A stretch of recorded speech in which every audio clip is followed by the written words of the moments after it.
Acts chapter 14. The same thing happened in Iconium. Paul and Barnabas went to the Jewish synagogue and preached with such power that a great number of both Jews and Greeks became believers. Some of the Jews, however, spurned God's message and poisoned the minds of the Gentiles against Paul and Barnabas. But the apostles stayed there a long time, preaching boldly about the grace of the Lord, and the Lord proved their message was true by giving them power to do miraculous signs and wonders. But the people of the town were divided in their opinion about them. Some sided with the Jews and some with the apostles. Then a mob of Gentiles and Jews, along with their leaders, decided to attack and stone them.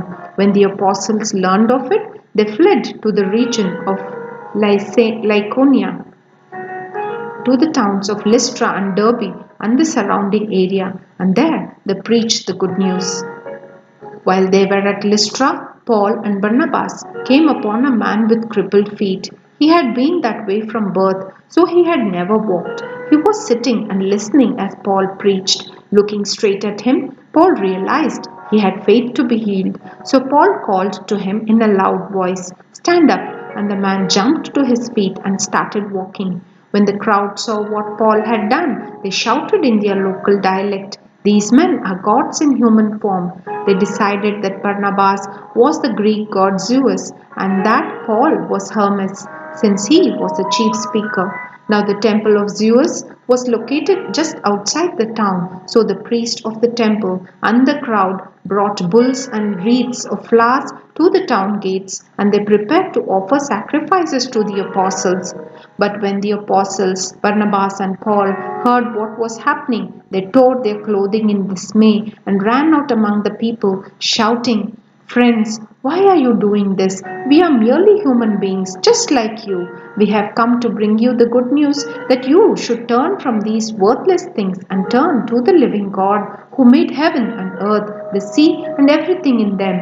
In the past, He permitted all the nations to go their own ways, but He never left them without evidence of Himself and His goodness. For instance, He sends you rain and good crops and gives you food and joyful hearts." But even with these words, Paul and Barnabas could scarcely restrain the people from sacrificing to them.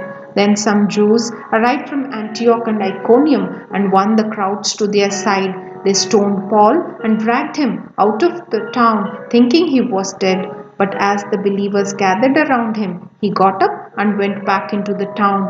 The next day, he left with Barnabas for Derbe.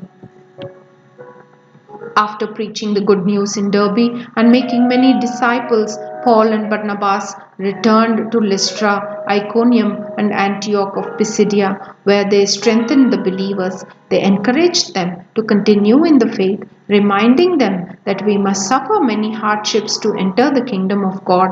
Paul and Barnabas also appointed elders in every church. With prayer and fasting, they turned the elders over to the care of the Lord, in whom they had put their trust.